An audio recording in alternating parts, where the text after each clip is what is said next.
আমার জীবনের প্রথম আমি আমার দুঃখ প্রকাশ করতেছি। কখনো এরকম প্রকাশ করার মতন সাহস পাইনি এবং সাহস জোগাইনি, সাহস করার চেষ্টা করিনি। কিন্তু এই টিকটক এসে মনের দুঃখ প্রকাশ করার একটা আশ্বাস দিয়েছে। যেমন অনেক কষ্ট থাকার পরেও কষ্ট বলা যায় না।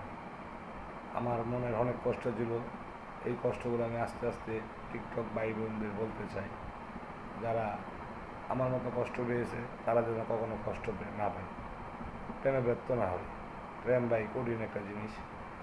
প্রেমে পড়লে মনে করেন কাজ, কর্ম, চাকরি সব কিছু ছেড়ে দিতে মন চায়, শুধু ওর জন্য পাগল হতে মন চায়। যার প্রেমিকা আছে সে বুঝে, আর প্রেমিকার যে প্রেমিক আছে সেই প্রেমিকা বুঝে কত কষ্ট। তাই আপনাদের এই দুঃখের কথা কি বলবো, আমার মনে করেন অনেক কষ্ট, অনেক দুঃখ ছিল, কিন্তু আল্লাহর মধ্যে সব কিছু কাটিয়ে গুছিয়ে এখন আমি অনেক সুখে আছি। আল্লাহ হাফেজ।